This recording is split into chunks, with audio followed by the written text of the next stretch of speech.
on this here episode of the Third Gallon Podcast. This is a Western now. This town ain't big enough for the two of us. After reuniting with an old partner, you met up with your old friend Dyrgimir, who Vyvrwen and Nug know. He's an old friend. He attended the party that you had at the High Mountain Society with you guys, where you overheard about some magical mishappenings in a place called the Alderwood in Kaedwen. and making friends with a company of dwarves. Oh crap, we've become the friend makers again. Our little posse hits the road and heads for Kaedwen. Let's go. Let's go! You set out. Cue montage. Get ready for a rootin' tootin' witchering expedition. Now I need a mod for The Witcher 3 that just adds a cowboy hat to Geralt. Yeah. Now.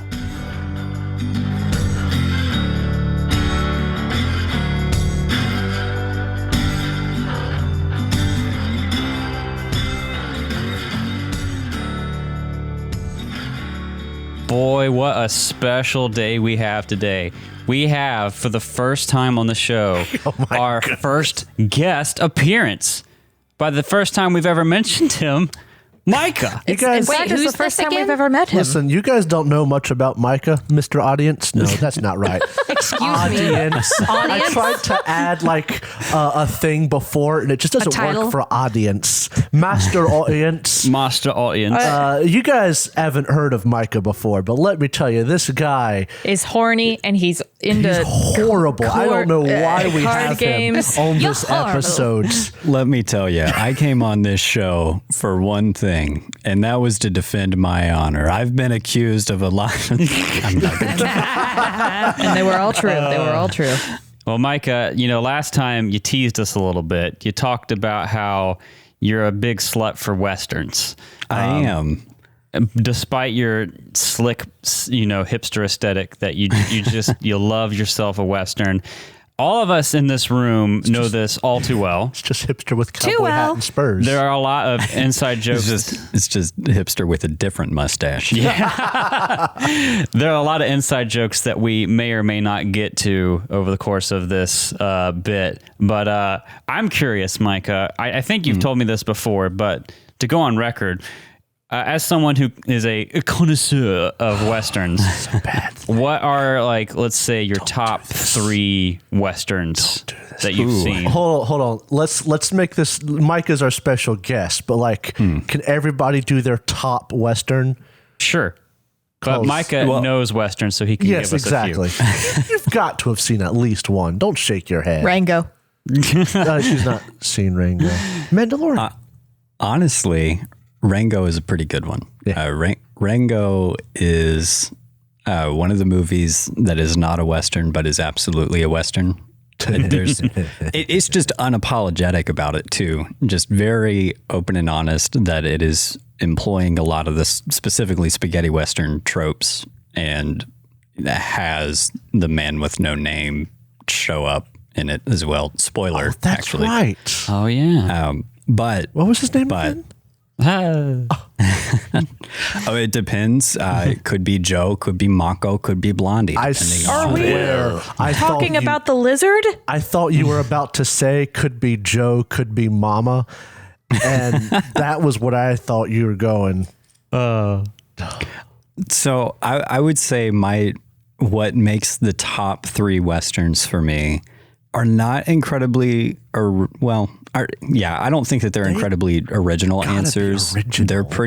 They're pretty stereotypical answers, but because they're just phenomenal Westerns.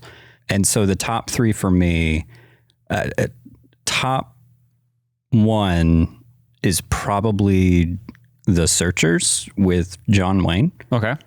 The second one would probably be, now for anyone not just intimately familiar with the Westerns, are probably familiar to some extent with Clint Eastwood's Sergio Leone's Dollars trilogy that feature Clint Eastwood. Yeah, we all as the man with no name. Yeah, of course. Even if you don't know Westerns very well, you can recognize that mug. Right, exactly. And what is typically the most beloved is The Good, the Bad, and the Ugly from that trilogy. Yeah. And it's great, but I think that my personal favorite from that, and that would be number 2 for a few dollars more. Okay. I love Fistful of Dollars. I absolutely love The Good, the Bad, the Ugly. Just classic movie. But for a few dollars more, for me, just really gets me.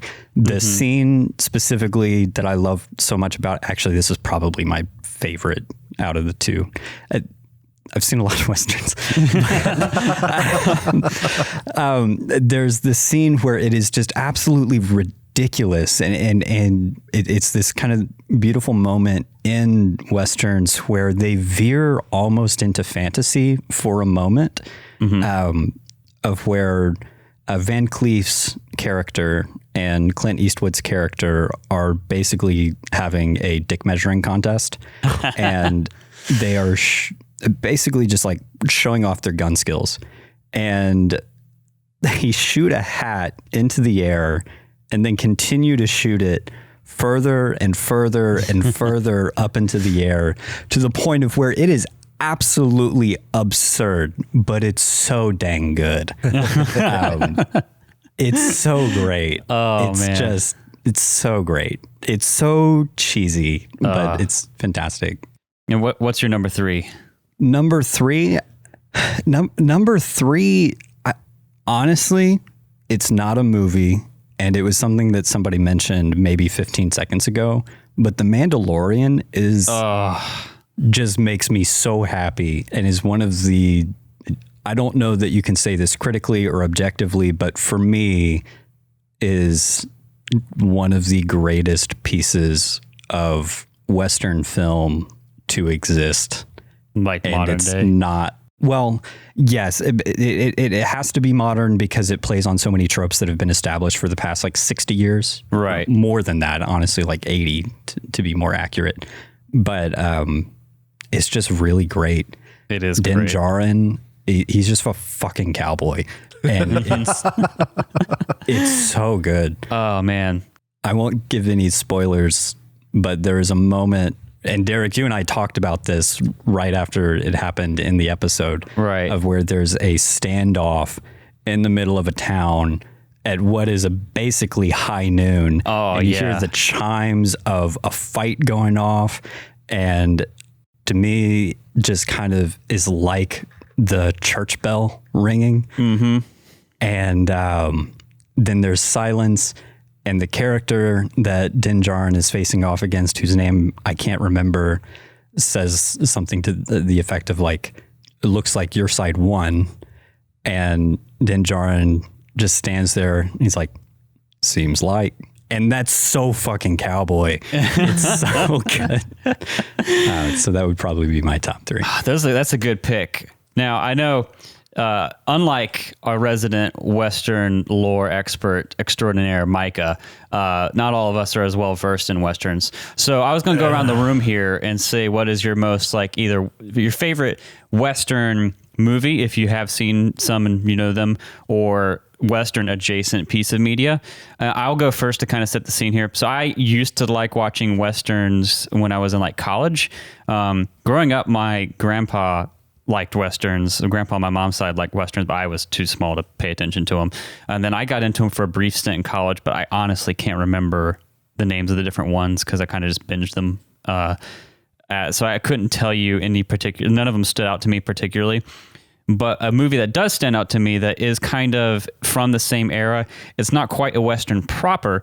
I don't know if any of you have seen, I think Drow watched this with me, Support Your Local Sheriff. I've heard of it. It is such a good movie. Now, it's not a full Western. It's set in the West. It has some Western tropes. It came out, I think, in the like late 60s, early 70s, so it's definitely in the heyday of the Western. But it's not necessarily proper sitting in the genre, but it plays on the tropes so much, and it's so funny. It's just, it's really funny. It's actually on YouTube for free to watch with ads. right now if anyone wants to watch it. And I love that movie. I watched it as a kid, thought it was hilarious. And it was one of those where I watched it again as an adult and I was like, is this going to hold up? And it absolutely did. It's just so good. It's a Western parody. It's really great. Yeah, it's a parody, but it's really well done.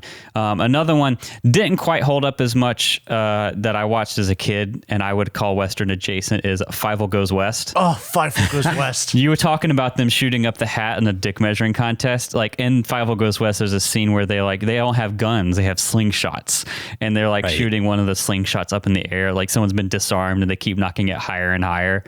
It's so funny. I love Fievel Goes West. Doesn't hold up as much. It's got some unfortunate tropes in it, and honestly, as much as I enjoyed Don Bluth's animation style, as an adult, I have a hard time watching it. Yeah. But I love those two. There's more I could go into. You mentioning Mandalorian just gets me ready to talk for hours about that show. Good show. Why don't we go around the room? Anyone want to go first? I'll take it. Yeah, okay. I actually thought of a Western that I like. Oh, yeah. I like Spirit, Stallion of the Cimarron. The original. Forget all the stuff for the little girls. I mean, like the original movie. It was a pretty movie. Man. It's like one of those ones that you forget DreamWorks can make something that beautiful. Horse with eyebrows. It works though. I also like The Mandalorian. Expressive. Yeah. Oh, that's a good pick. Yeah, I'm with you, Mike. I feel like The Mandalorian, it is, first and foremost Star Wars, but it is as Western as you get within that In IP. sci-fi. It is not. It's not Star Wars. It is a thin veneer of Star Wars over a Western. That is true. Thin veneer. It's just sci-fi. It's just Western painted with a sci-fi brush, and I love it for that. Yeah. But I'm gonna go with Spirit. That's a good pick. That's a good pick. Yeah. Jacob Drow, you got any? I already said it.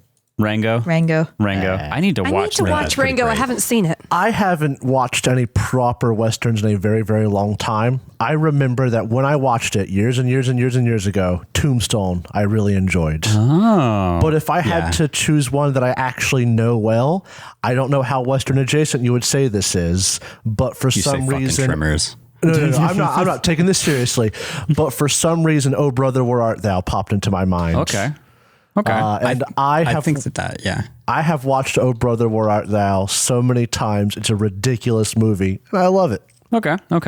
Now the reason I don't know how many of these gaffes have made it into the final cut, but the reason Tremors keeps coming up is there's a long running in joke in our friend group here about Westerns. There's a lot of lore here, and Micah, you feel free to jump in. Let's keep it simple. You ask yourself during the conversation, do I want Micah to leave this conversation happy? And if the answer is no, you just say Tremors is a Western. Yeah, but I'm trying to set up the lore to where we get to Tremors, right? I'll take a shot at trying to set it up because anytime Lore. what built up to that has always been a very traumatic experience to me. So I remember it pretty well. Okay. So the group knows that I love Westerns, that I love the character of the cowboy. I love the character of the outlaw, and they're great stories. Anyways, I don't know what initially started this off, but there are, or what initially set off the conversation to where we started talking about movies that are not Westerns, but are Westerns, like Logan, for example. Right. Is something that is generally accepted as a Western, even though it's a movie about Wolverine, about a superhero. Right. It plays on a lot of the same tropes, uses the same similar themes, and it does so very respectfully, I think. Right. Respectfully. Absolutely. Yeah. Of course. Respectfully, I think they do it pretty respectfully. Okay. And so then this led into conversation about other movies that are not Westerns, but are Westerns, such as people who enjoy Westerns might get upset with me saying that this isn't one, because it absolutely is, but No Country for Old Men, for example. It's hard to write a modern Western just because we are so far removed from the culture that made Westerns relevant whenever they were being written. Right. And general ideology around like what it means to be masculine or what it means to be proud of X, Y, and Z, right? And so we're far removed from that. So it's difficult to write something that approaches those topics respectfully, but also approaches them realistically. In a way, modern audiences can relate to. Right, in a way that modern audiences can relate to, and in a way that is morally appropriate, I guess. Okay. Anyways, and so that then kicks off this conversation about other movies that are not Westerns that are Westerns. And so it has become this long-standing question of, like Derek said, or Jacob said, whichever one of you said it, like 30 seconds ago, of do you want Micah to leave this conversation happy? Ask him if a movie that is blatantly not a Western is a Western. Well, here, let me back up because yeah, go ahead. We started, these Western conversations started like, I want to say like a year or two ago. But the big catalyst where it used to just be like something we talk about every now and then, like semi-seriously. But then the big catalyst to where it became a meme in our friend group is you got started on Star Wars as a Western, and if Qui-Gon was an outlaw, a lawman. Oh my God. And you were very inebriated. I was very at the time. drunk. Yes. And you sent me and Drow like, I forget. You sent us a Snapchat. It was collectively like had to be 20 to 30 minutes. Honestly. You sent a Snapchat videos and it just kept going and going. And I remember like I was trying to listen and watch, but it was just such a ramble. And it took me like a certain period of time to skip through it, not even to watch it, just to skip through it. And then it became a joke. It's like, now we know if we want Micah to talk about anything, like, oh, it's late at night, Micah has to go to bed, ping him and ask him if something's a Western, if we want to get him talking.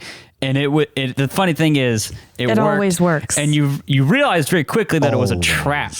And then but you still fall for it. You would still fall for it. And then I can't help it. The biggest example was, I think it was either Jacob or I that brought up Tremors, and it was blatant trap, and you knew it, and you just said, lol, yes for the meme, no. And then you started questioning yourself. And we got this like nice essay on what you thought just by skimming the plot on Wikipedia and everything. Because I have not seen Tremors, and I still have not seen Tremors. Out of principle, I refuse to watch it. Watch because the of fucking DVD we got you. If you're the one who brought it up, Derek, I'm the one who defended it and still does. Yeah. Derek brought it up because you were watching it with somebody, and you told me later that you turned to that person and said, "Hey, you want to see something funny?" Yes, I did. That's and right. then you messaged me on Discord, and then I was up till like 4 a.m. having an existential crisis about, do I understand what a Western is? Like, do I understand this enough to be able to answer this question? Crisis. And I came forward pretty quickly about what I was glimpse doing. into Micah's head. This is his psyche. It's just that classic meme. The person's lying in bed, he's thinking about other people. And Micah, I'm thinking about Micah's cowboys. head is Tremors a Western? Do I know what a Western is? Yeah, but yeah, this has culminated. It's culminated in a couple of memes. The Is Blank a Western is one for sure, especially revolving around Tremors. Is blank an outlaw or a criminal? Yeah. And this has culminated. These memes have made some of very funny moments in the past year. For Christmas this past time, I'm going to brag on both of us, me and Jacob, a little bit. I got Micah the Blu-ray set of movies of Tremors. I think either the first movie or Blu-ray set. I forget. I think it was either the first one or like the first couple. I forget. Mike, you gotta watch those. Nope. I got it for him 100% knowing he'll never watch it, but it's just to remind him that we have infinite power over his will to live. And Jacob, I won't take your glory away. I tried to think of a simple gift to get Micah because I wanted to do more than get a, Steam game for him again. Right. And I settled on something that I didn't realize until later how good of a gift it was. But I got him a pair of whiskey Glencairn glasses. One of them has outlaw etched onto the outside of it. The other one has criminal etched on the outside of it. And I realized before I got the Snapchat from Micah, I was suddenly hit just, oh, this is a good gift. And then I got the Snapchat. And my unboxing experience was perfect because, again, I love the character of the outlaw, and I like to think that I'm an outlaw, but really I'm more often than not like the drunk, the town drunk. But so I open it up, and the first one that I open is the criminal.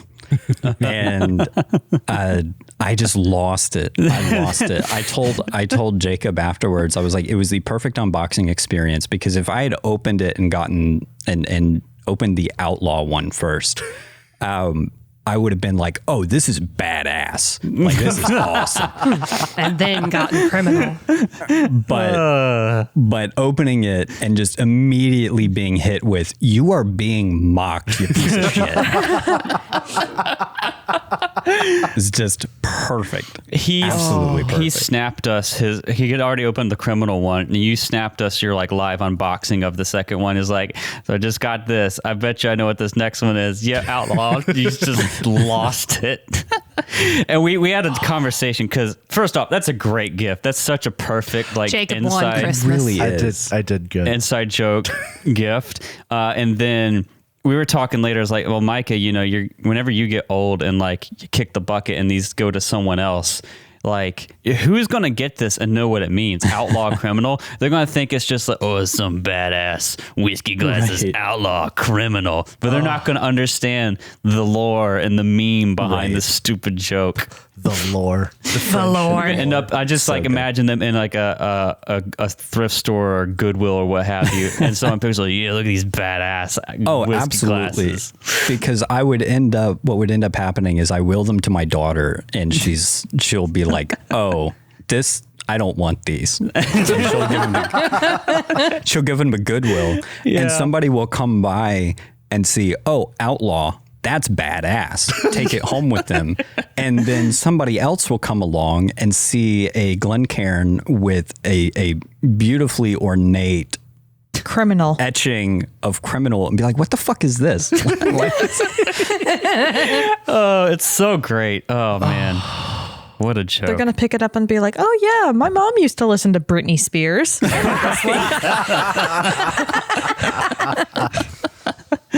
Oh, man. Oh, man.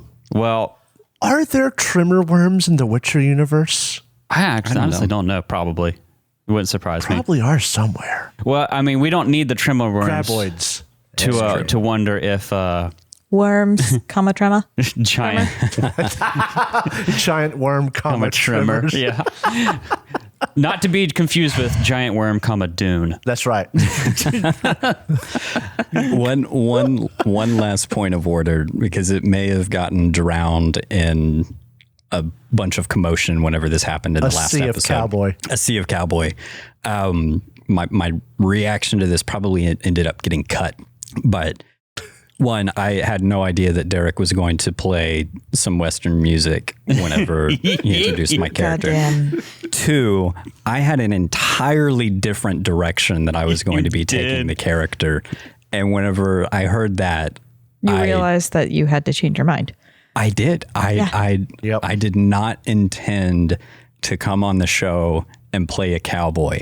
In fact, I figured we would probably spend a decent amount of time talking about how much I love cowboys.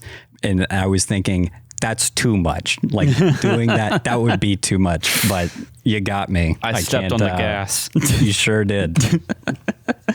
Oh, man. Well, I mean, surprisingly, I feel like, or I don't know, not surprisingly, like with a lot of pieces of media, I feel like The Witcher can be used appropriately in a Western context. I think so, yeah. If given the right care. It's different. Obviously, it draws on Eastern European folklore fantasy, which isn't the same as the things that build a Western. It's just British cowboys. Right. It is most definitely not a Western before you ask, but it is a world where cowboys can exist. Yeah. I mean, especially because there is a frontier, there is a wilderness. Right. And I feel like whenever you have that, regardless of the backdrop of what kind of like folklore fantasy something comes out of, you can usually fit some Western tropes in there pretty effortlessly. Wind's howling. Now I need a mod for The Witcher 3 that just adds a cowboy hat to Geralt. Yeah. That would be pretty great. Oh my gosh. Oh man. But we could talk about Westerns all day. We already did. We probably already, we already did. Who knows how much of this is going to get cut. But why don't we step back into Yeehaw Witcherland real quick here. Take off the cowboy boots, put on the Witcher boots. Put on our Witcher boots, get our spurs settled in.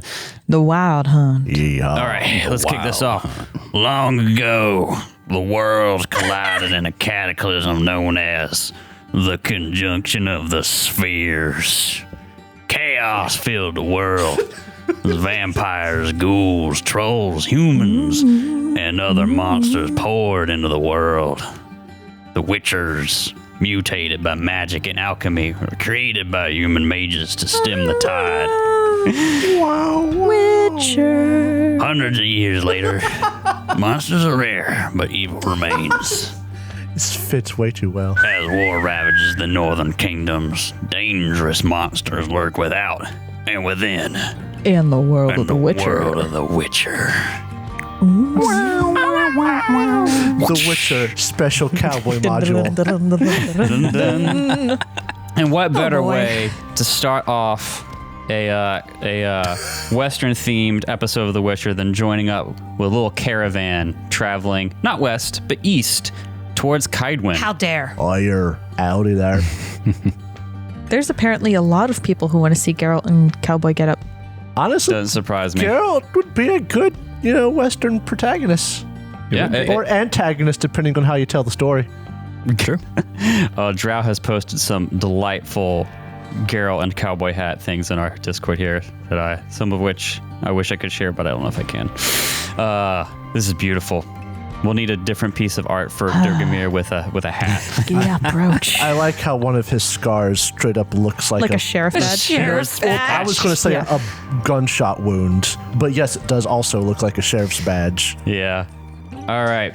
Well, Yeehaw. you had finished killing the COVID beast an episode or two ago. You met up with your old friend Dyrgimir, who Vyvrwen and Nug know. Eineth got to meet. He's an old friend, and he attended the party that you had at the High Mountain Society with you guys. Well, you overheard about some magical mishappenings in a place called the Alderwood in Kaedwen. By happenstance, there is a certain dwarven merchant of magical curios named one Tamard Bresdalt. Which, Tamard. if I may, Jacob and I love shitty character names. Tim Tholomew being one of the best. Tamard, fucking great. And I didn't even Tamar's come great. up with. I didn't even come up with it. I actually like Tamard. That's a good one. But he has a caravan of goods headed toward Kaedwen. You don't like Tim Tholomew? No. No. Not many people do. Just realized that you couldn't see me shaking my head, so I had to say no. Your art is Shame. unappreciated in your time, I Jacob. know. One day. One day he'll be dead, and then we'll see. Like Van Gogh, it'll rise from the ashes once I'm dead. Yo, Van Gogh is not some sort of fucking phoenix. My art will rise from the ashes of my death. It works if you don't think about it. Don't think. Wait, this guy Tamar, he has a band of people called the 5 Under 4 Company, Love that. which is great. Delightful. 3 dwarves, a halfling, and a gnome, and they're headed towards Kaedwen to do some selling, trading along the way. For context, Kaedwen is about where, at least where you're headed in it, is probably about like 800 miles. That's like from here to Florida, North Carolina to Florida. It's kind of a ways away. The Witcher World's pretty big. So that's going to take you roughly a month, it would seem, on this caravan with the different roads and everything. And he wanted you guys to come on as protection, because if there is magical mishappenings, you need the extra protection, even if there is something interesting there going on. There's no better protection than a witcher and a mage and a guard and a craftsman. Hey, we make a pretty rounded party at this rate. You dang Skippy. You signed up for this, and we left off right when you were meeting up with the troop to head out on the road. Now, for context, in between the episodes, maybe I don't know if we're going to get to it this one, but over the course of your travel, we're also going to do downtime. So we're going to play out some travel events today, basically. But after we finish the travel, we're going to basically let you guys do downtime, which could be it's all going to be like retroactive stuff. Yeah. Like your time at the High Mountain Society, your time on the road. And on the road doesn't mean you're just in the wilderness every day. You're going to stop at different towns along the way to do some buying and selling and stocking up. So anything that you want to buy, sell, forage will be basically free game as we kind of transition between different stories. Free? Not free. Dang it. At least foraging is kind of free. Just needs some rolls. But I'm going to do some foraging. Yeah, but buying and selling, totally inbounds. And we can basically just pick the rarity of items that will be available to you and let you sort through these things. So where we last left off, you were meeting this troop, this company in the morning. You see them all lined up. You see Tomard out there, and he says, "Ready to get going now, are we?" Yes. Aye. All right. Well, I reckon. This is my company. We call ourselves the 5 Under 4 for obvious reasons. Are we going to ruin your marketing? Well, there's more than 4 of you. If you guys are contractors, if you stick on as long-term employees, well, we might have to rethink the name. Either that or it just can be a legacy thing. I'm Tomard, you know me from our meeting. This, he points to the gnome. The gnome is kind of a thin, like somewhat older, not like really old, like human terms, late 50s, early 60s gnome with like scraggly white beard hair and a balding on top. He says, "This is Dold Balblum. He's our cook." Nice to meet you. "Nice to meet you all. I cook around here. I do all the looking out for the veg, and I make all the grub. Anything you want to eat?" Cilantro? Cilantro? What in the fuck is a cilantro? What about lettuce? I love Atlantis. Lettuce. Anyway, and he points to another member of the group, a halfling. And he says, "This is a Dudon Boldefeld, halfling." And he says, "Hi, I'm a halfling. I'm the merchant here. Tomard, he..." What? A whimper. A whimper? A whimper. A whimper. Whispers of Cahoon. Oh my goodness. He says, I do some of the general merchandising here. I have a shop in Land Exeter and Covier. But I sell a couple different things. Tomard handles the curios and relics. I handle more of the traditional stuff. If you're curious, most of what we got today is spices, salts, and silverware. And then he points to these 2 dwarves, and he says, "And these 2 are Arthok and Blandon." And Arthok is like a big-bellied dwarf. He's lightly armed, and he says, "Arthok is our driver, and Blandon, he's our guide." Blandon, he has like more rough-looking clothes. You can tell he's someone who spends a lot of time like outdoors. Anything you guys want to say before you start off? Always awful nice to meet you. Nice to meet you too. The dwarves, one of the dwarves says, Blandon says to you, and Dold, the gnome, says, "You got any meals you want me to prepare special? None of you guys have any preferences?" I heard tell you ate a whole bunch at the thing last night. And I just like food. I ain't picky. you pick man. Meat. No taste around here. Meat's good. I come from the best chefs. Oh, I like fish. Oh, fish. All right. Well, we stay true next to any rivers and towards the ocean. We'll get you some fish. Do you do quiche? Quiche? Quiche. Quiche? Quiche. That sounds French. What's a French? I don't know. I think that's a coffee roast. It's a bread.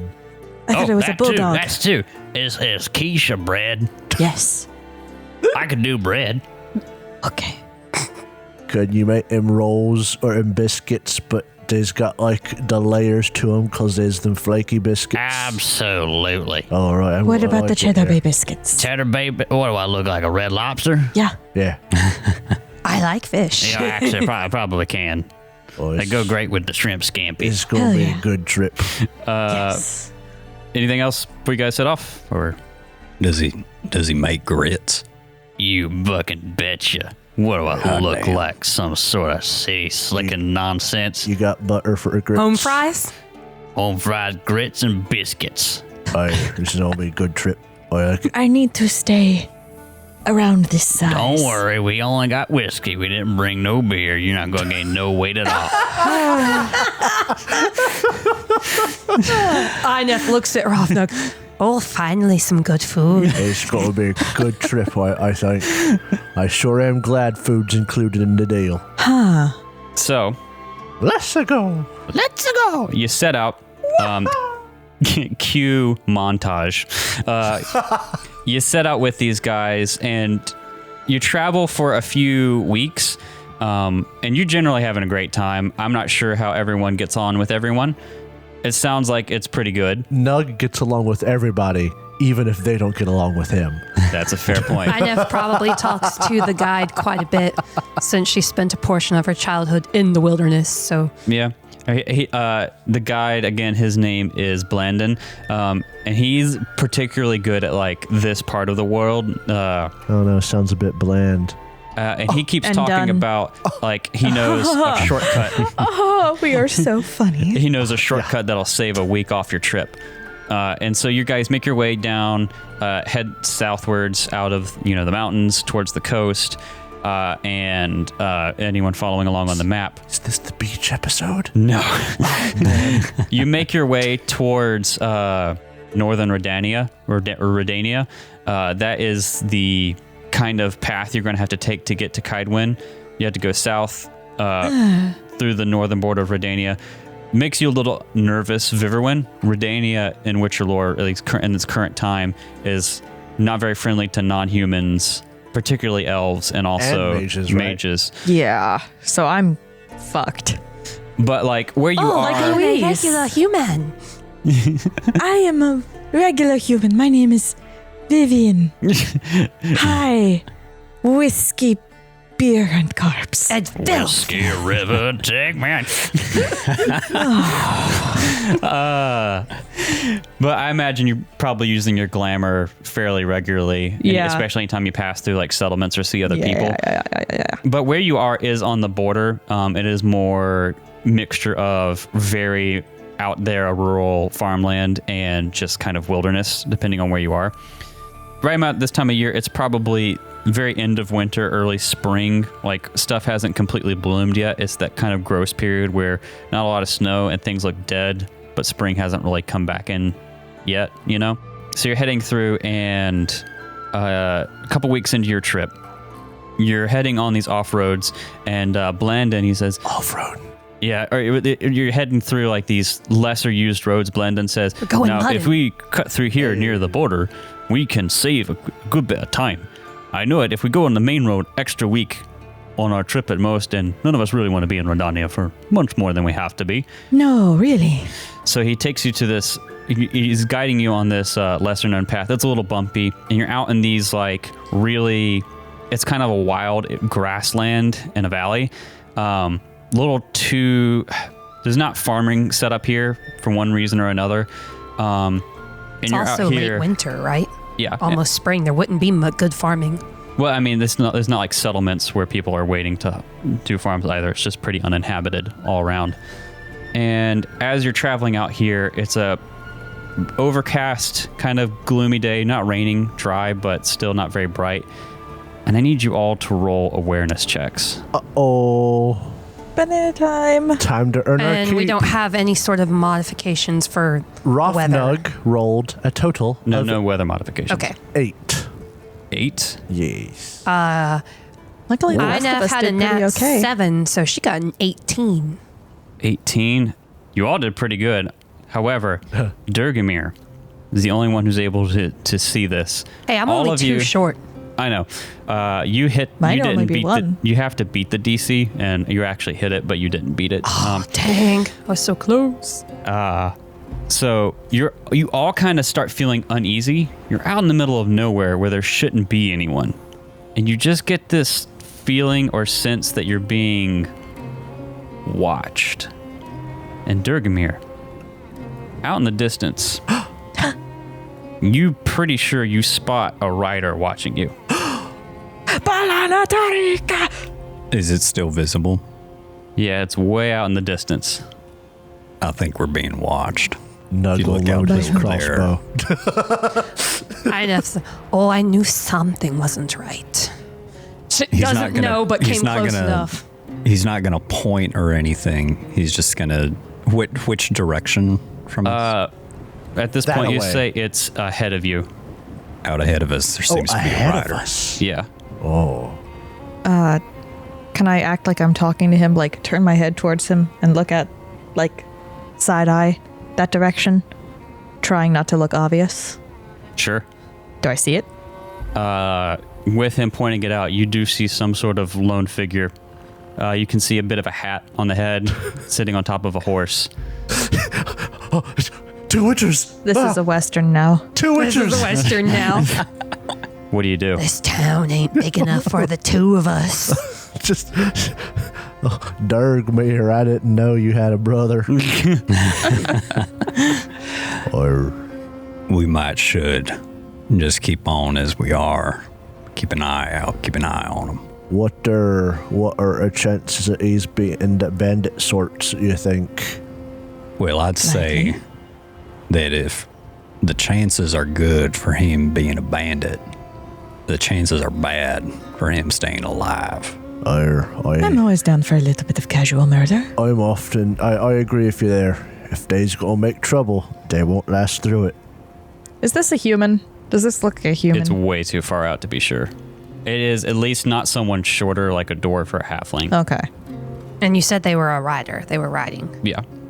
So that would make it harder to tell what their Yeah. height would be like. Is there anything other than a hat that we would be able to identify? I mean, you can see the shape of like saddlebags, maybe a sword on the back. Gun holster. Gun.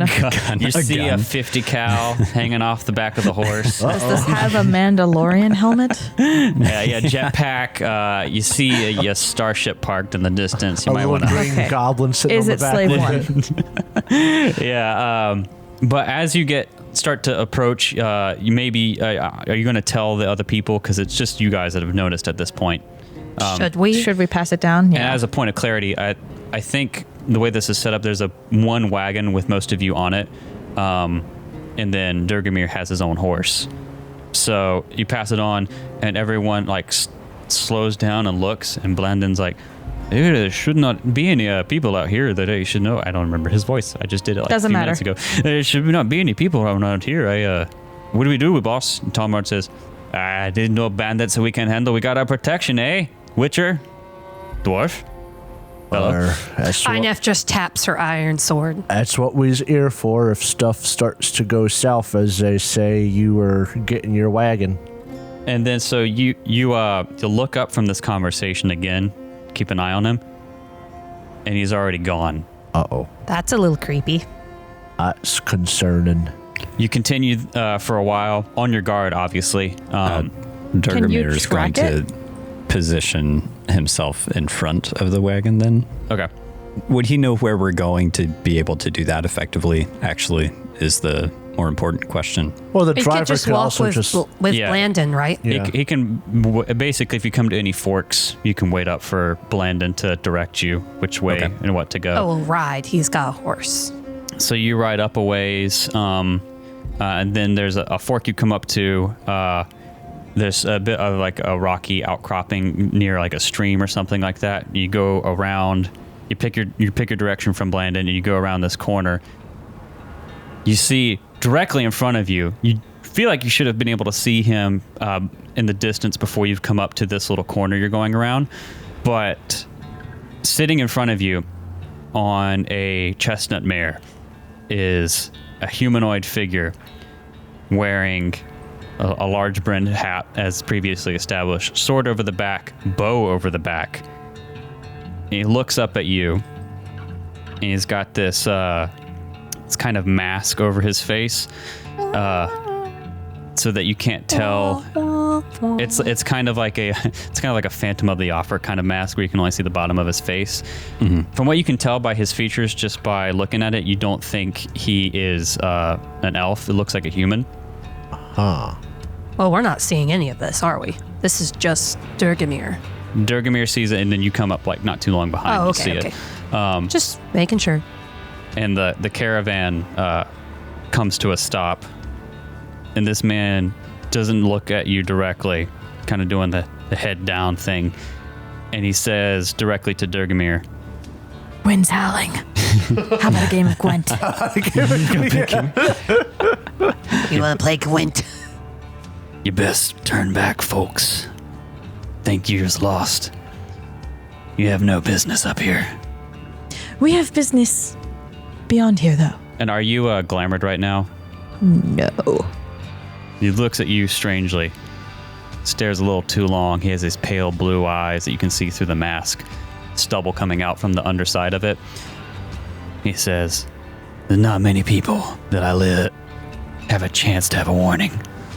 I'm doing you a favor.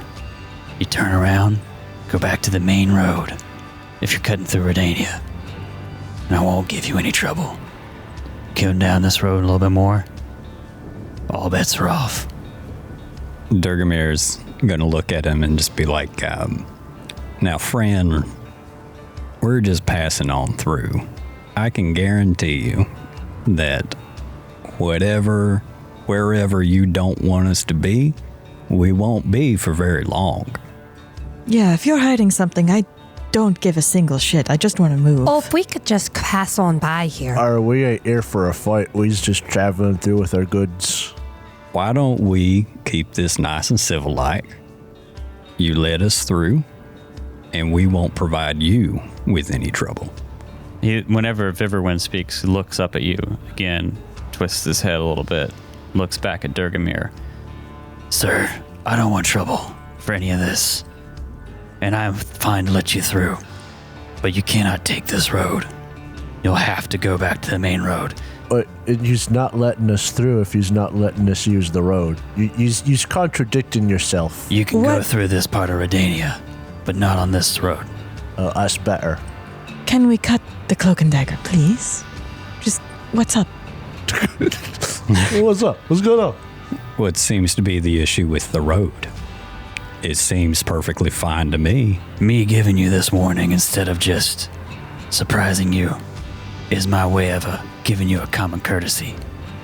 I mean, given the fact that we saw you, I don't think you could surprise us. There's things on this road that you don't need to see. I pull out the frog hemoth head, like this.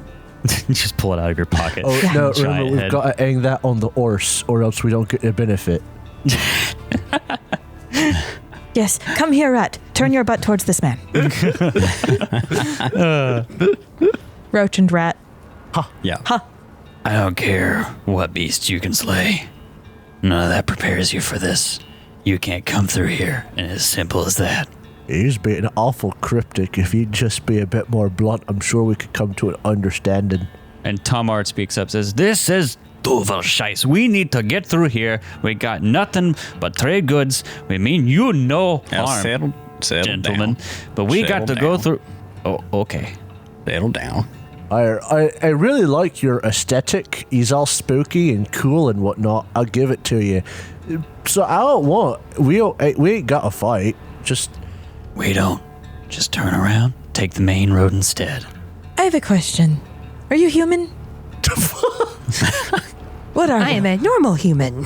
am a normal. What's human. it to you? Of course I am. Okay. That's it. Okay. What's your name? The name's Magnus. Okay, well, Careful, he's gonna rush in. Mr. Archives,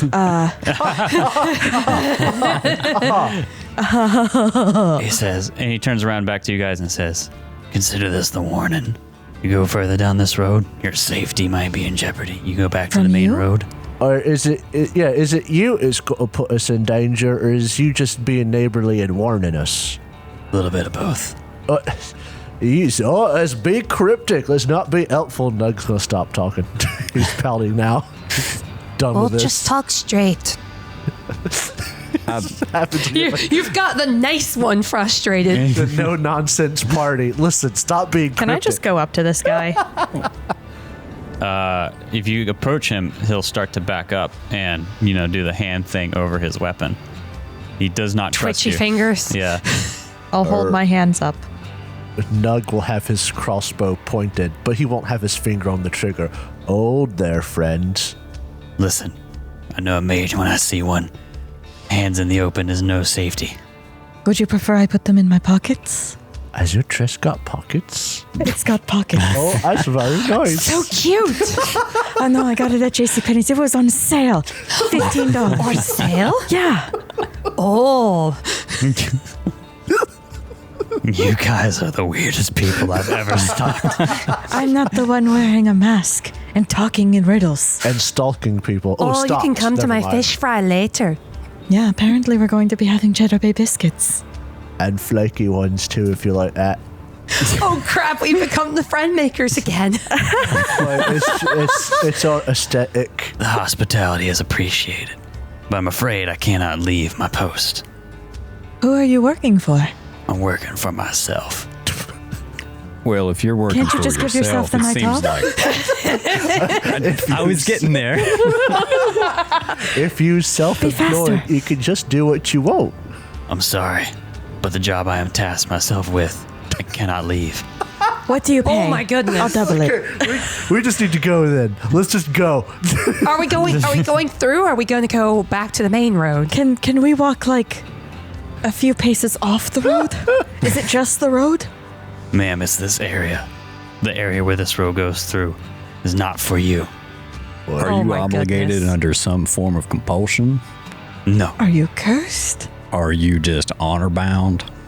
that would be the best description. Well, Radani is not a best friend of our little group here, so maybe we just take the risk. Whole army, really hard to fight. Guy with mysterious stuff going on, it might not be so hard to fight. I like your horse. Inez eyeing that bow because she wants it. Oh my god. Who's the bandit here? If we fight him, that bow is mine. And to be fair, like he's standing, but you could easily pass by him if you wanted to. Let's just go. Yeah, like for real, let's go. going into Redania. Oh, are we in Redania? It's the Yeah. normal path would take us longer in Redania. This is a shorter path through, right? Right. We don't want to stay in Rodania any longer than we have to. Our group in particular is just badly suited for Redania. Yeah, we need to be traveling. So I'm gonna let's just skirt go. him. I'm going to keep going around, and I'm going to pull my staff off my back, just using it like a walking stick as I go to the opposite side of the trail that he's on, like a standoff. Just keep in mind, friend, we ain't here to have no fights. We's just coming through. We don't want any trouble. Scooch on by you there. And Nug will nudge the driver. You hurt any of these people, however, my hands will not be in the air. They'll be so far up your ass you'll be able to taste my nail polish. So be it. That sounds uncomfortable. Oh, the pink one? It is your decision. Well, have a nice day. And the biscuits He are doesn't still on the say table. anything as you guys just leave. He does back off actually and lets you guys pass, but he just keeps staring at you until you go into the distance. And honestly, the rest of this day is uneventful. As night comes, you can see the terrain start to change, and there's a bit of a forest ahead. But you rest before you get to the forest, and Oh, Sorry, to back up a little bit, does my medallion do anything as we're being Does here? my medallion do anything here? actually neither of your medallions do anything. All All right. right. Nothing particularly magical or weird about this Literally in both at the situation. same time. All right. All right. But when we rest, we Let's should take shifts. definitely set shifts to watch. Dyrgimir, I've been meaning to ask you something. What's his medallion do? Well, Nothing, Let me right? tell you, Nug. That one, not a damn thing. I ain't surprised. I got you. But I'll tell you something else. Whenever you earn it, I'll tell you. Let me tell you something else. I'm not telling you right now. I can earn it. Is Rothnug very excited? There's hope for Nug Hey, from an official Witcher source. Ineth is going to make you a silver-coated sword so you can pretend to be a Witcher. He's a cosplayer. Yes! I am just working my way closer to being the genuine article. As you guys move forward now, you have to travel through this forest that you're coming through. And you said you're going to set watches? Yes. Yes. Go ahead and make me some awareness checks. Alrighty then. After that, we probably already had watches, but now we're like really alert. I don't have a very good watch. It's not like a Holy Rolex. 35. I got an 11. Dang! For Way to clarity, go, Micah rolled a 10 and then an 8 afterward. What a roll! I didn't notice anything. I got a Oh, 13. man. That is a big roll. That is enormous. Way to go, It's a Dyrgimir. nice God number. damn. 35 is Is that what it's good like to have a number. Witcher in the party? A little bit. Hey now. Hold on. Hey, no. Wait a second. Hey, that's coming feel- from Kat, not from Ineth. Ineth would be like, "Oh, you know what you're doing." Nug does his best, okay? I will say, so you come on this forest. You park your wagon a little bit outside of it for the night. You have a good meal. Dald is a supreme cook. The thing about Dald, Is it all swimming in lard?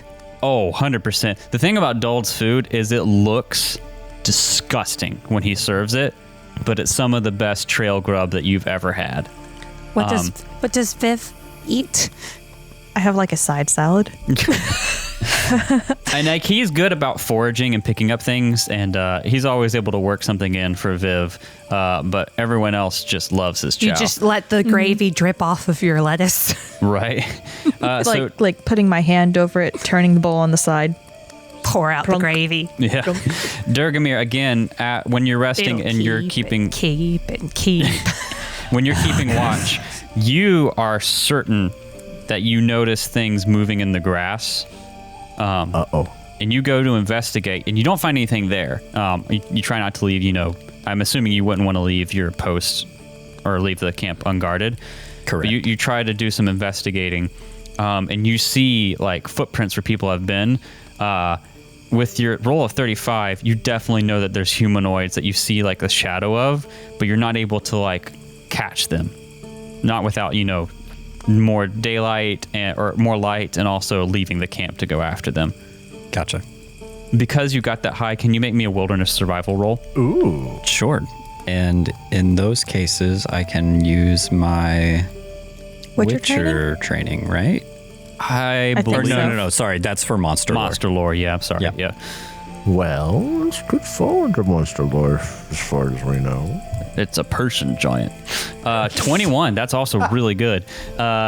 Good rolls. Dang. Nice. Micah, So- bring in the high rolls. 21 will give you, you can tell that there's more than one. There's Okay. at least 3, maybe 5 people that have scouted you out. Got it. Oh, they're scouting us. Let's play for the Braves. Other. What do you do with this information in the morning? And naturally, I'm going to share it with the group. What is the visibility situation right now? It's dark out. Why do you ask? Oh, it's still dark. Sorry. Oh, in the morning? Yeah. If you wait till the morning, it's going to be light. Okay. What? Really? If it's still, Oh, Jacob.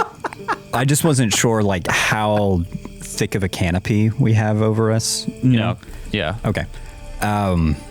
So you said that there's at least 2 people that he sees? At least 2, maybe up to 5. Oof. Okay.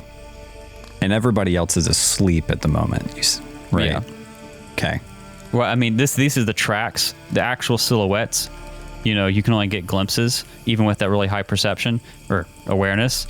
But this is looking at the tracks. You're able to identify that there's more than one person for sure, up to 5. Gotcha. He's just gonna, I guess, speak into the night a little bit. Oh, is his Witcher medallion doing anything? No. Okay. Good ass. He's just going to speak into the night in that case, and you know what? No, he's not. He's not going to say anything. He's just gonna be watchful. Is he going to point it out? Well, everybody is asleep. I'll point it out to the next watch, of course. Right. But if everybody's asleep right now, he doesn't want to do anything to draw any additional attention, as if he could. That's smart. That's very smart. Yeah. But we'll just sit and watch, and we'll react if anything were to happen All right. during his watch. Very good. The next morning comes. You let everyone know, and anyone have anything they want to say. Basically, you find out that you've been scouted out and watched through the night. Now that I'm up, can I have a look at like the tracks and all too? Yeah.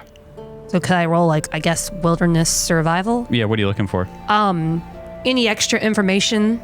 Just in case if I roll really good and get a really good one, see if I can get more for us. Kind of like, are there shoes? Are they barefooted? Sure. Yeah, I'll let you roll. Yeah, all stuff right. like that. Yeah, I'm sure Dyrgimir told us that he saw at least 3 or so. Maybe I could pick up something else. Another set of eyes in the daylight, you know? Right.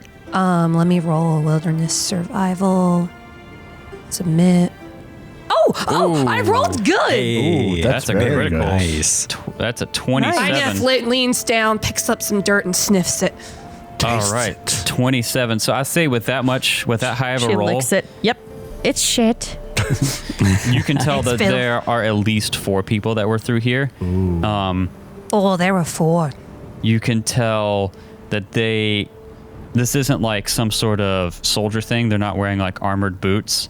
Someone that is in tune with going undetected in the woods. Someone who knows what they're doing. For the Okay, most so I part. can tell they know how to hide what they're doing. Yeah. Do I think they're squirrels?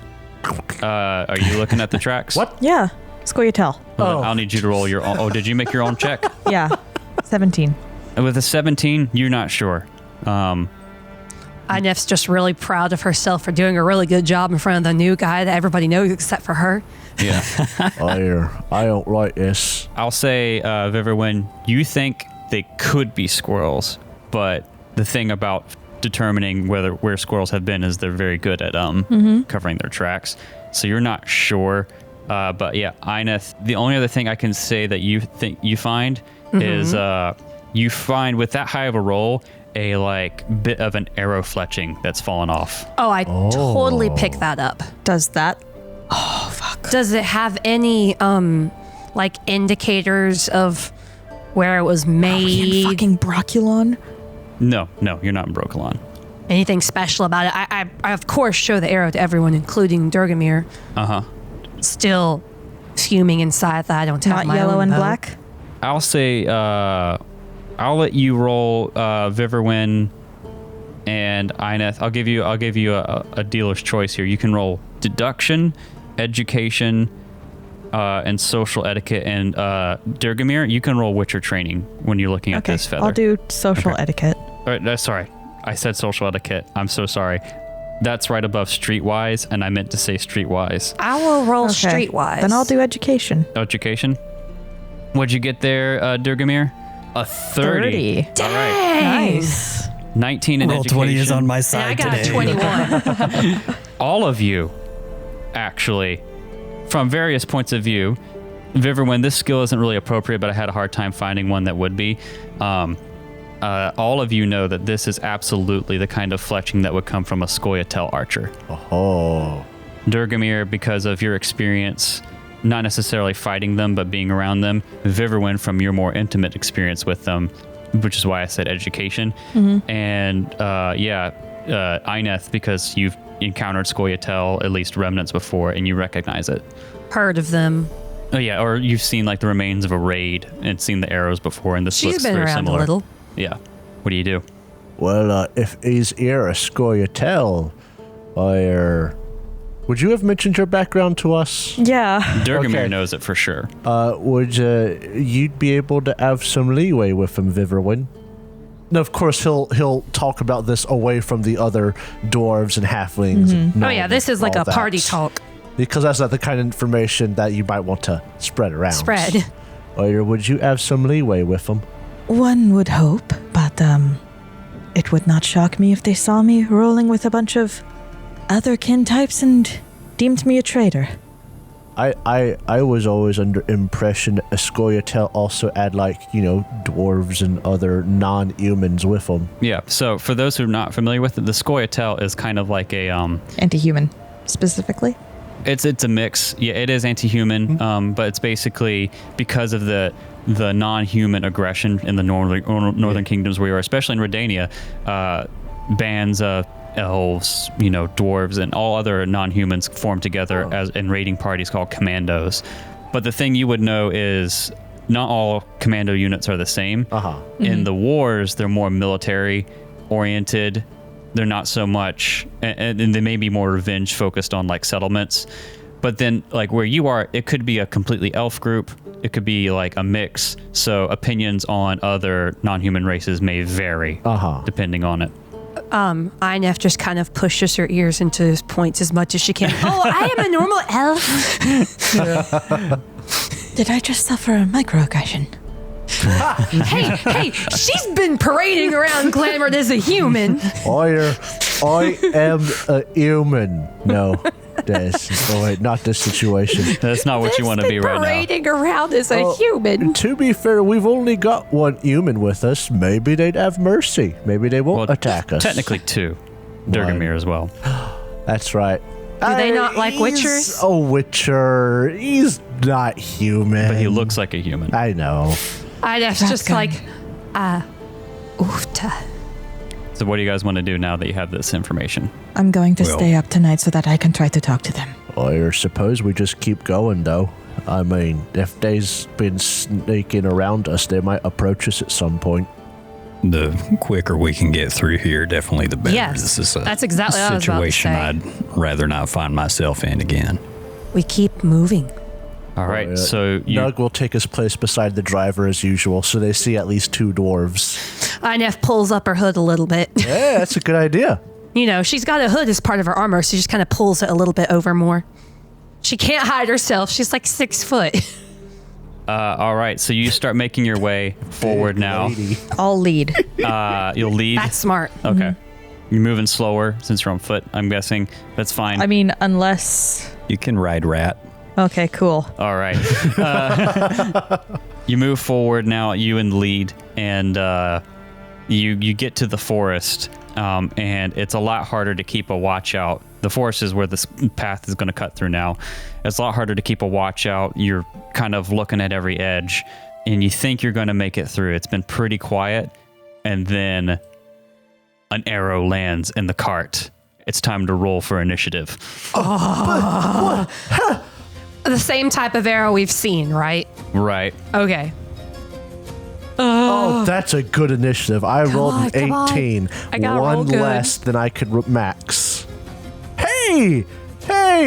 We're so far, all two of us are rolling good. Speak for yourself. Hey, my I rolled goodness. an 8. No, I didn't roll an 8. That was Micah. I rolled a 4. I rolled poorly. That's okay. Yeah. I probably don't need to act too quickly as the Someone's human. initiative is over 10. Oh, the desire that I have for that initiative. I probably need to hang back and watch what's going on. First in the order to act with the spiciest initiative, Oh, the Witcher himself, Dyrgimir. What is your first instinct here? You're riding the horse with Vyvrwen riding rat. Do we have a map? We don't for this. Unfortunately, it's just going to be theater of the mind. Oh, so also, it's just the both of us on rat? No. you guys don't forget to reset your luck if you've spent it as Correct. well. Thank you for that reminder. Cool. So what do you want to do? Where did the arrow come from? You see one elven Scoia'tael archer, particularly not well hidden, that looks like they fired the arrow. Only one has come out so far, and with all of you knowing about Scoia'tael in those previous rolls, you know this to be a warning shot. Oh. Because they didn't hit you, and only one came instead of a barrage. Landed square in the cart. So what do? You also know with a warning shot from Scoia'tael, the follow-up shots that are not warning shots Hit. Well, maybe. I have to roll for that, so I don't want to guarantee that. More so, the follow-up shots happen on the order of rounds, not minutes. As in, the warning shot happens, and you're expected to immediately respond instead of I guess. debating it. Well, I mean, I'm last in initiative. I don't need to speak yet. So what do you want to do? Yeah, I mean, if it requires an immediate reaction, then the immediate reaction, I'm assuming, is to turn around and leave, which isn't an option. So for combat, just to remind myself, how is the combat structured? Like how many actions, movements, like what's the breakdown there? Movement. Now you are on your horse, so we would do... Well, I'm not. I'm walking beside it. Okay. So you get your movement basically in meters. That's your speed score. Okay. And then one action. You get an action, and you can spend stamina to act again. So your actions include attacking, casting magic. Oh yeah, you can actually cast magic. So casting magic, using a skill, or picking up and drawing a weapon.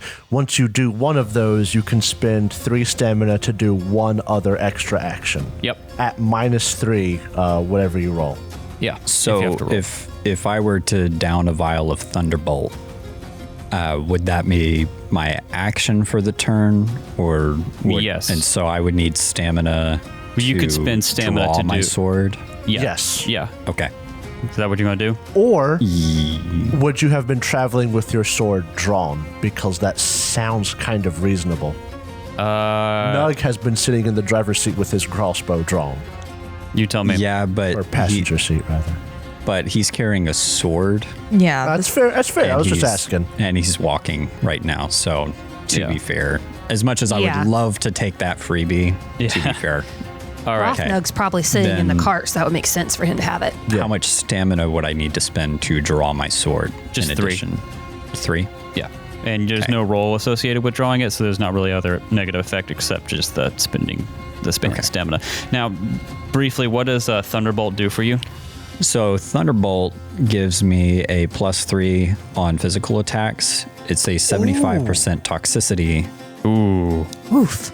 but I have an iron stomach, and Ah.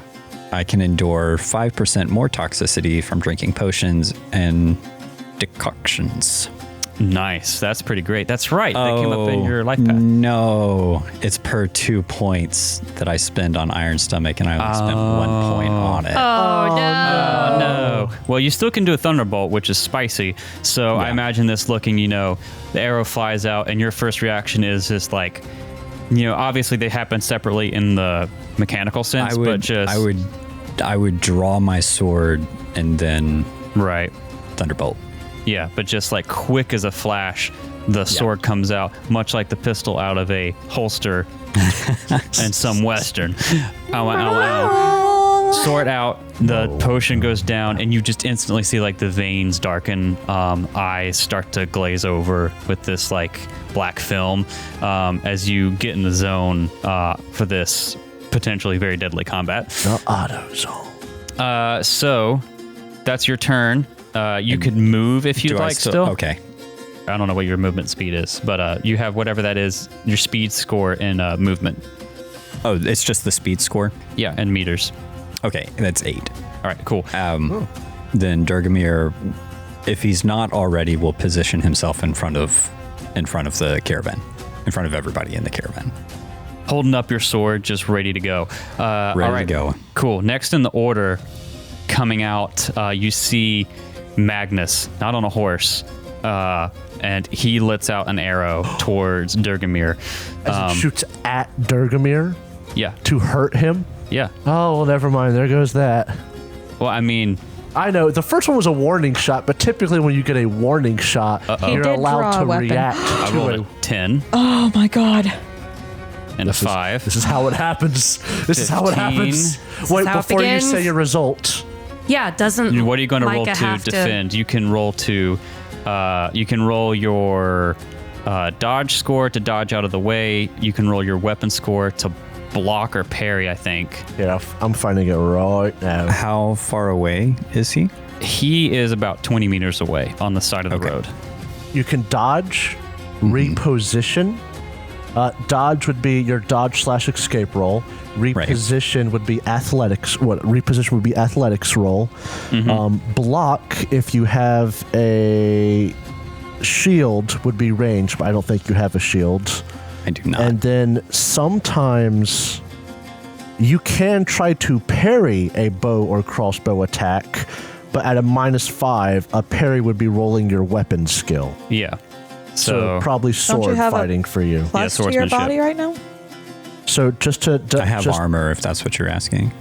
No. So just to double check, dodge by rolling dodge escape, reposition by rolling athletics, skip block, and then parry by rolling your swordsmanship. But they'll be at a -5. -5 because it's an arrow. So Okay. what would you like to roll to oppose it? Is there any body within 10 meters of me? Any enemy within 10 meters of me? Unfortunately, no. Okay. Then I will just dodge. Okay. Go ahead Or and roll. attempt to. Go ahead and roll your dodge. Okay. Oh my god. Whoa! That's a The roll gods continue to smile on Holy me. crap. Does he just like do a barrel roll? And You're pop lucky up? because barrel roll. I Do a got barrel like roll. a 30, which I was Oh, worried about really? doing a lot of damage because Yeah. if I Oh, beat you man. by a lot, that could be a critical. So you got a 34. Dang. 10 plus, man. Wow. I like to think that he just kind of like flinches to get out of the way of the arrow. So you Like it's nothing. Yeah, Yeah, seriously. Your reflexes are just. I mean, I know it's not technically this potion, but you are just sharp, and you dodge right out of the way like it's nothing. Suddenly like fucking we Neo. see why Rolf Nug idolizes. You see, witches are awesome. He's going to. That's his turn, unfortunately for now. Good. Sucks. Yeah, that's all he can do. So next in the order is going to be Nug, actually. How far away is this man? Nug. From you, since Dyrgimir and Vyvrwen were out front, is going to be like 25 meters. Jeez. For everyone. You could shoot. Hold on, I'm trying to find out what my range for thrown weapons are. Thrown weapons? Thrown weapons. Why are you much gonna like throw a your- king. I wouldn't throw my crossbow. Hold on, there's a thought process happening here. Okay. Your crossbow's in range, though. Yes, the crossbow very much is in range, but I also have some fun things I can do with radius, environmental. Okay, so I have the crossbow right now. I have to figure that out. Nug, well, first thing he'll do is he'll look over at whoever's driving. He'll be like, get in the cart.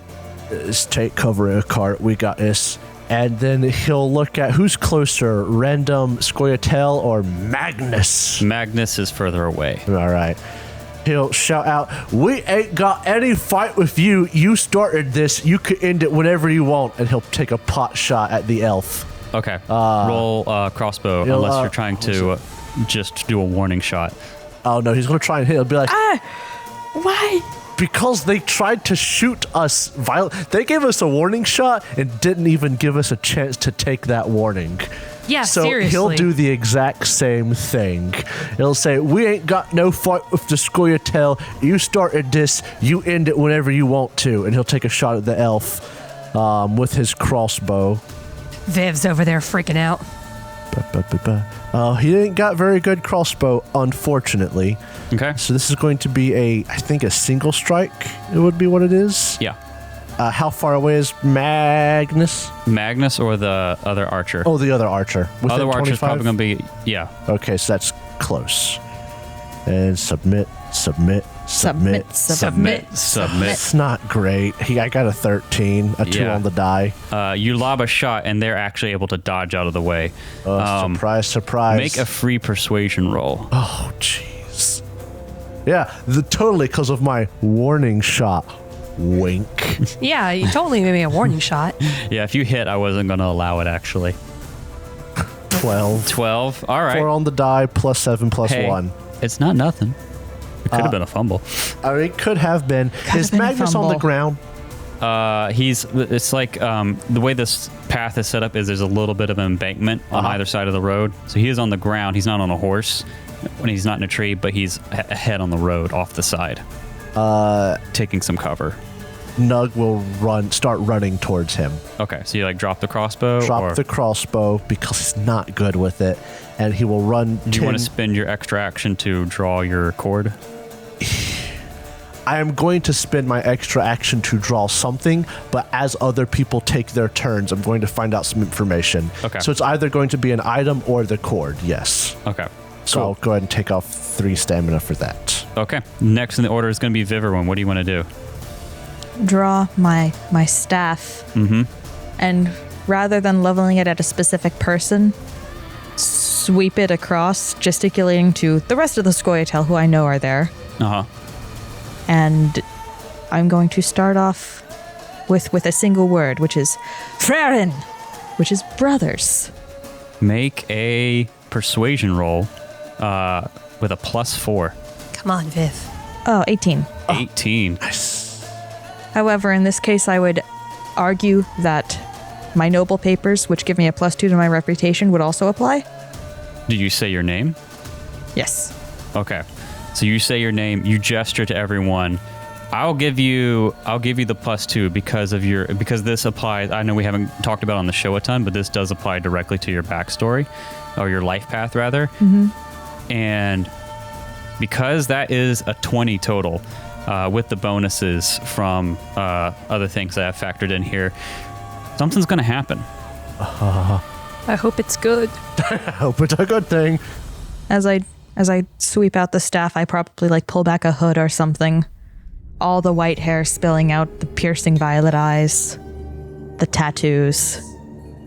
So what happens here is you see a figure that was still hidden, one of the Scoia'tael, and you recognize him instantly. And Dyrgimir, your alertness and everything after being tuned into this combat is on point, and you see this figure stand up with their bow down and look at Vyvrwen, and both of you recognize him from a long time ago whenever you met the borders of Dol Bothana during the non-human pogrom.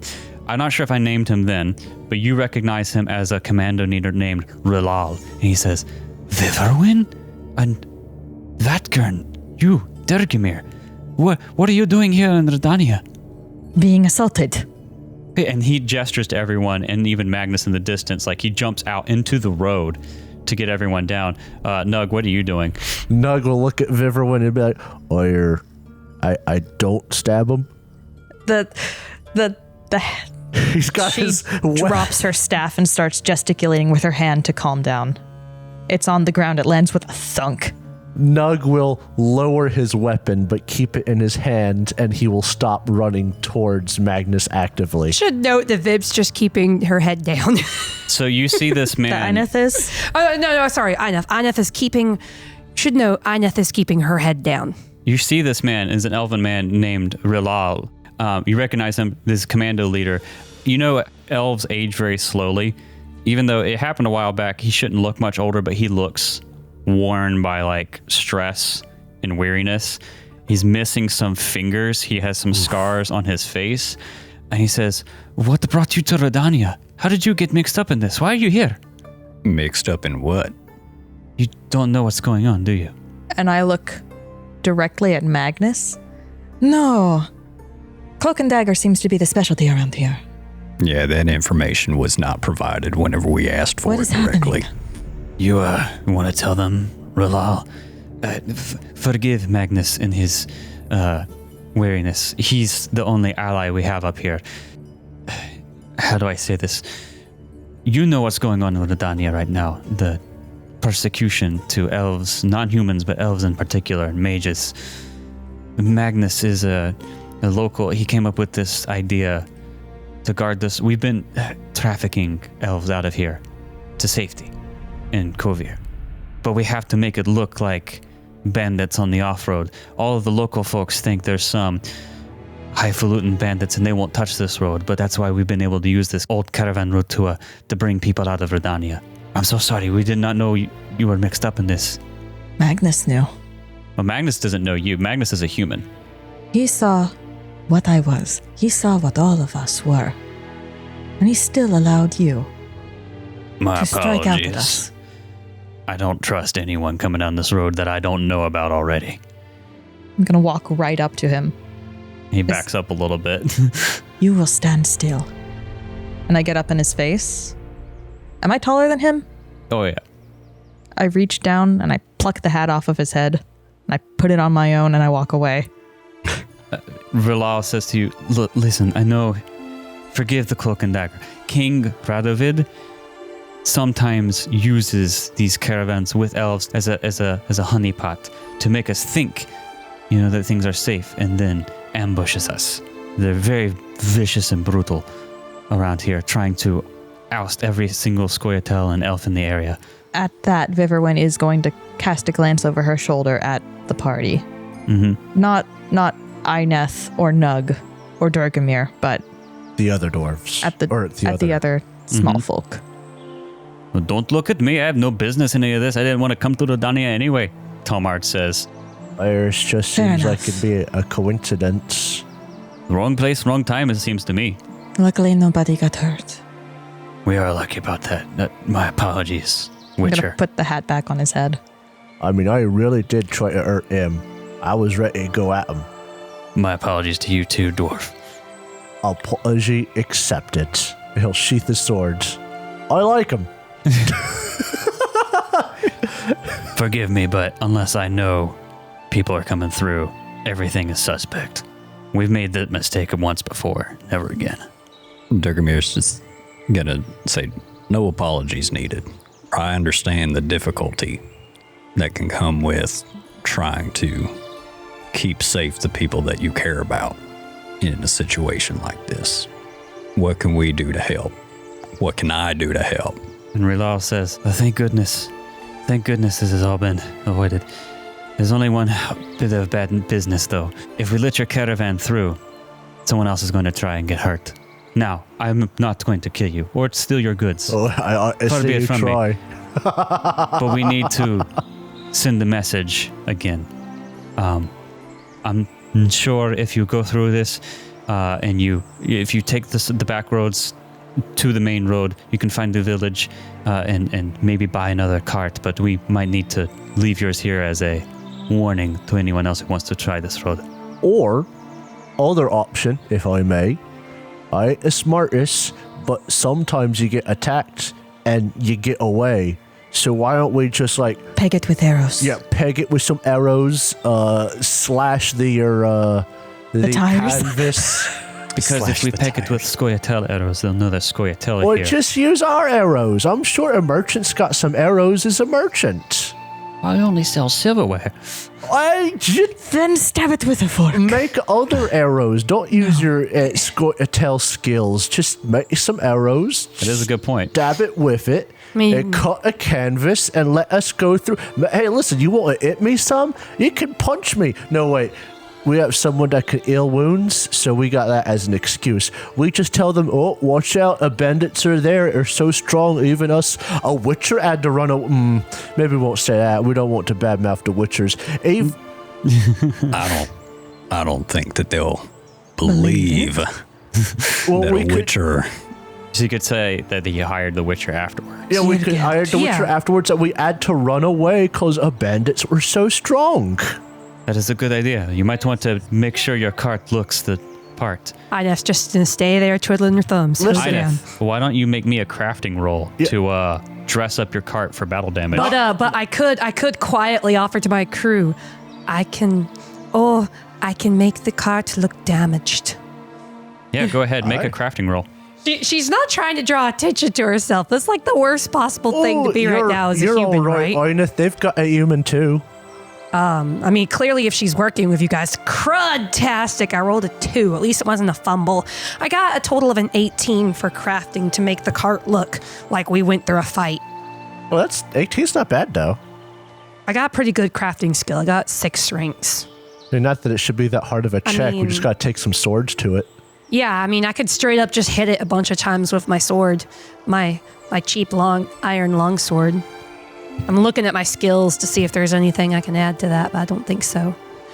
I improvise a damage. I Improvise a damage. de-augment it. All right, I'm going to say 18 on your crafting roll. That's enough. You take the arrows and you just have everyone shoot at them. You damage the wheel to a point where you think you can repair it, or rather, you have the wheel get damaged, the frame get busted, and then you make your own patch job on top I of could it. patch job it, right? Right. It's very convincing. It looks like this thing barely survived. And Rilal says to you, well, it would be imprudent of me to not extend hospitality while you stay in the forest tonight. We know a safe spot. We'd be happy to provide you victuals. And, Victuals. sorry, it's a peasant word. We'd be happy to provide you I know, tries not to be offended. What the fuck did you just say? And Are you fraternizing with the humans, brother? And Bold says, I doubt y'all can cook anything as good as I got back here. do you guys want to stay with them for the night? If they're good, up to I Vyvrwen. understand. That's a good idea, and- yeah. if they're willing to take us. Yeah, and I'll pick up my staff. Hop back on Rat. That's the horse's name, Rat. It is now. I made a joke. But it's official now. So you go through the woods a ways, and you hang out with them for probably the evening to the end of the day. Maybe you swap stories because you and Vyvrwen and Rilal and Dyrgimir all know each other from a time long ago when they met. And when you get back to their camp, you see that there's other Scoia'tael archers and commandos there. They're mostly elves, which is why they may not have been, even with your all-dwarf group, they may have been distrusting of it. But you also see there, it's not just them. They also have like 2 different families with like kids that are like there. Elven children? I wonder if that's one of the groups they're trying to traffic out. And Rilal says, yes, we have very precious things regarding trying to get out of Redania. I'm sorry that it came to that, but I'm glad no one was injured. It could have been much worse. Looking at what you are protecting, I would have gladly laid down my life. And you enjoy a nice evening with them? Is there anything you want to do as you have supper? Anything you want to ask, say? Would they happen to have a bow for sale that a certain member of our party could buy? It's like I'd buy Do it you bring from it up? them. Do you want to bring it up, Ineth? Seems like they have. Do you want me many to bring it bows. up? Inef looks at Viv and goes, Viv, if they were willing, I would like to buy a bow, but I'm afraid to ask. She knows she's not persona number 1 here. She's keeping her head down and just trying to be like, she works with an elf and a dwarf and all them. Not that type of human. Trying to, like, I got money. I'd buy it. Are crowns any use to you? A little bit. More so to Magnus as he is more interfacing with the rest of the world. What about a witcher? A witcher? You offering your services here, Dyrgimir? Kaedwen. Rilal, my friend needs a ranged weapon, and I cannot think of a better bow than proper Scoia'tael weaponry. Well, these aren't the best in the world, but we have weapons to spare, and Inef just kind of waves awkwardly. I'd be happy to release one free of charge. I insist. Oh, free? How much do you want to give him? Oh, I can pay. How much does a bow cost? Usually 475 crowns for a long bow. Is that what you're looking at? I only have 101. What? I'll give him 200. Give him 200? Yeah. Okay. Should I put some in? Because I got it. If you'd like to. Yeah. I got 101. How much should I put in? Do you want to give 50? Yeah. I'll do that. I do 51.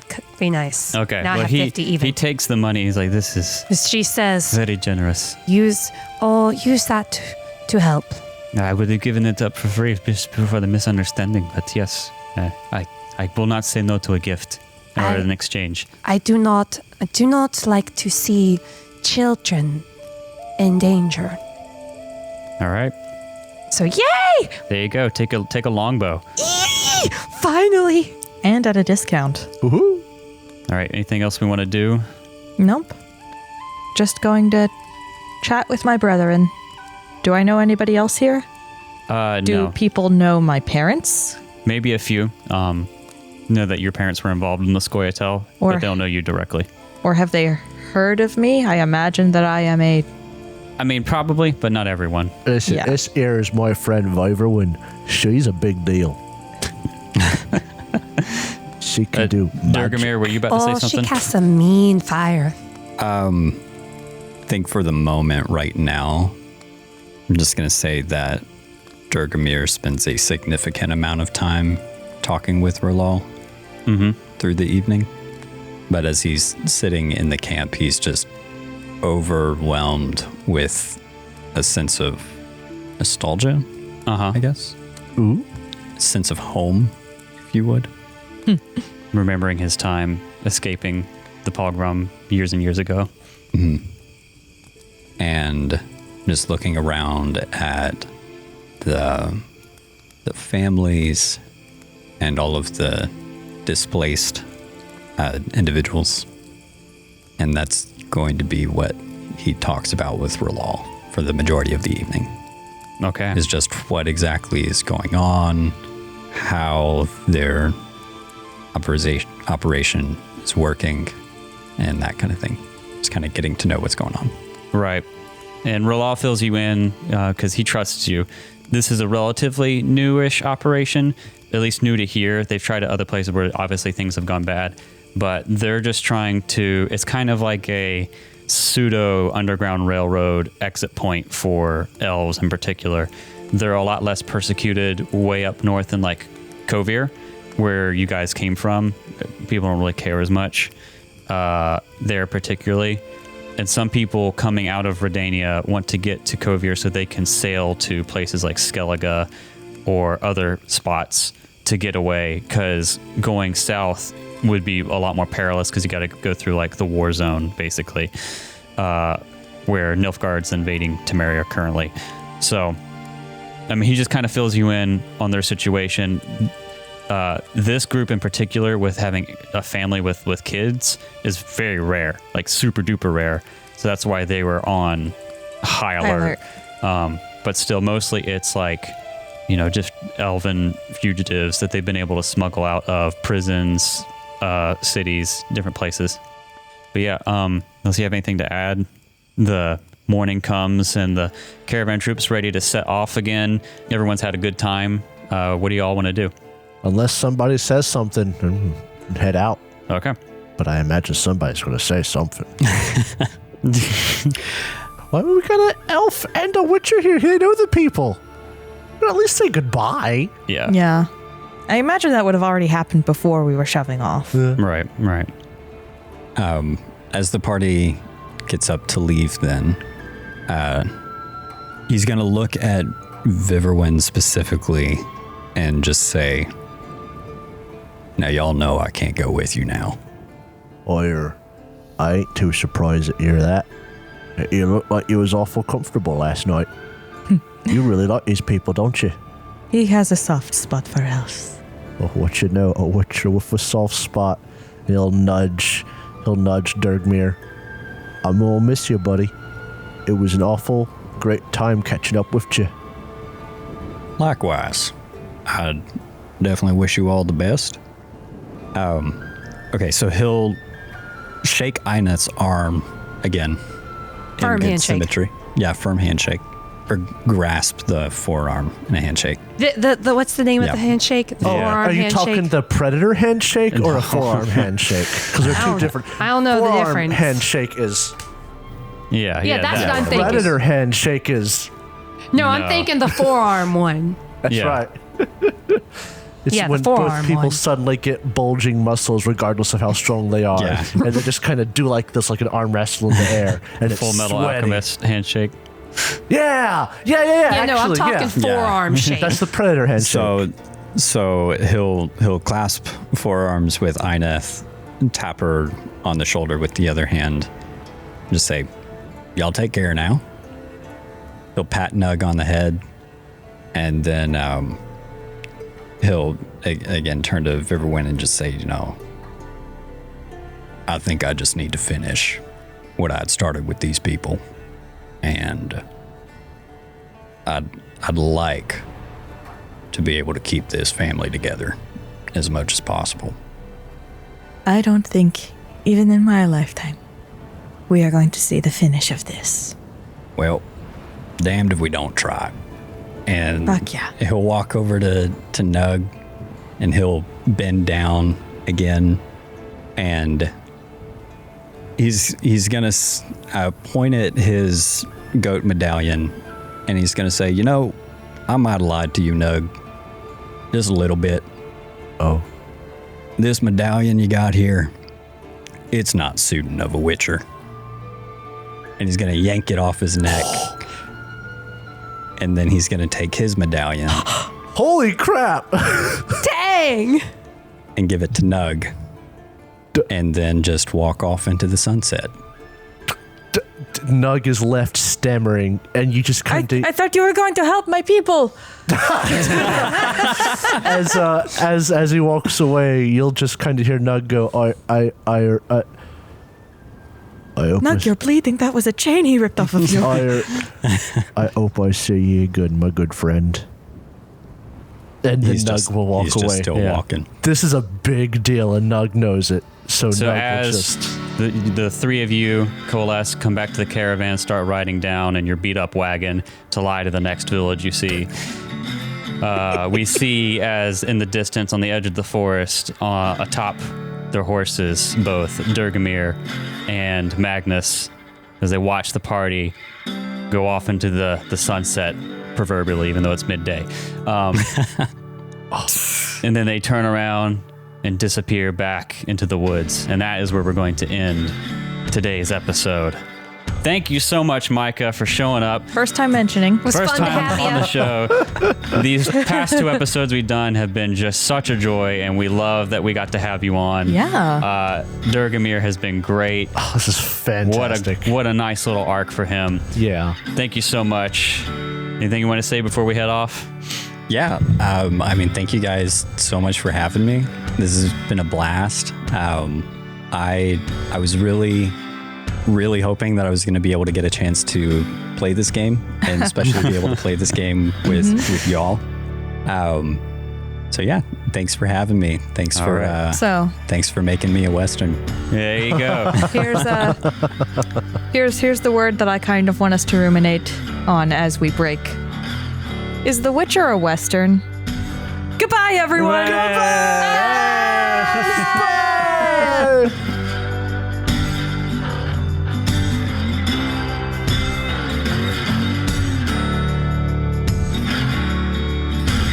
Thank you so much for listening to this episode of the Third Gallon Podcast.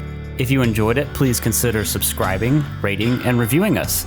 If you want to see more from us, check out our website, thirdgallon.com, or follow us on Twitter. We are at Third Gallon, that's THIRD Gallon. You can also tweet at us using the hashtag Third Gallon, and we are on Instagram, TikTok, and Facebook with the same handle, at Third Gallon. We also publish a video version of this podcast on YouTube, which you can find on our channel, The Third Gallon. Our ambience for this episode was composed by Michael Ghelfi, and you can find more of his work at youtube.com/Michael Ghelfi Music. And you can support his awesome work at patreon.com/Michael Ghelfi. Our special theme for this week is Desolation by Wastelander, composed by Brendan St. Gelay. Our theme music for this season was composed by Alexander Nakarada. You can find more of his work at serpentsoundstudios.com and support him at patreon.com/A Nakarada. That's patreon.com/ANAKARADA. Thanks again for listening, and we'll see you next time.